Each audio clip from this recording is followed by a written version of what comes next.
শোনো রাবেয়া, তোমার জমি সম্পত্তি জিনিসপত্রের উপর আমার কোনো লোভ নেই, কিন্তু আমি অন্যায় সহ্য করতে পারি না বলেই বলি। এটা আমার বদভ্যাস। এখন তুমি আর তোমার ভাই দুজনে বোঝো, আমি যা সত্যি তাই বললাম।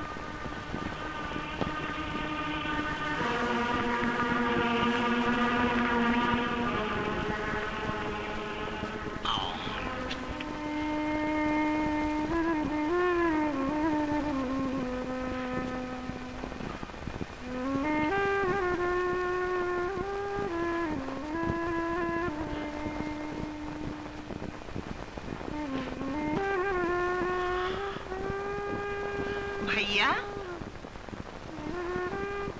আরে রামু তুই? আরে আয় আয়, আমি শুধু তোর কথাই ভাবছিলাম। এখন বল তুই কি খাবি?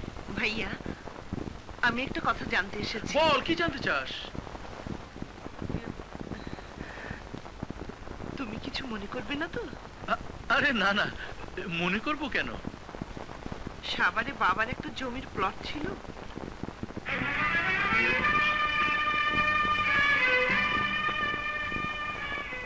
বলো ভাইয়া, বাবার জমির প্লট ছিল না ছিল না?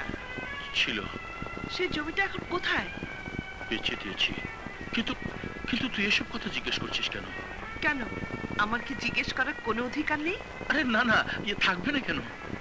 সেই জমি তুমি কেন বেচে দিলে? কি দরকার ছিল বাচ্চার? দরকার ছিল। আমি সেই দরকারের কথা জানতে এসেছি।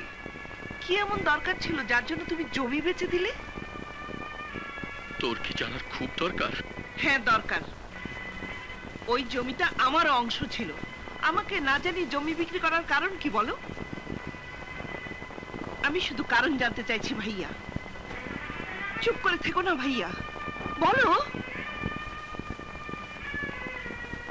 আমি সব কথা বুঝতে পেরেছি ভাইয়া। আমাকে যদি জানাতে আমি তোমাকে বাধা দিতাম না, আমার ভাগও চাইতাম না। কিন্তু কিন্তু আমাকে অন্ধকারে রেখে তুমি ভালো করনি ভাইয়া।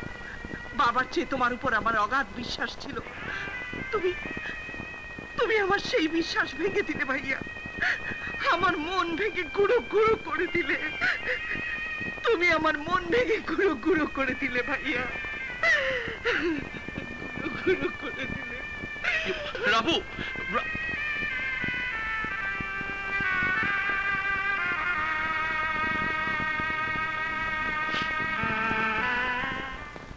বাড়ি বেচতে চাও?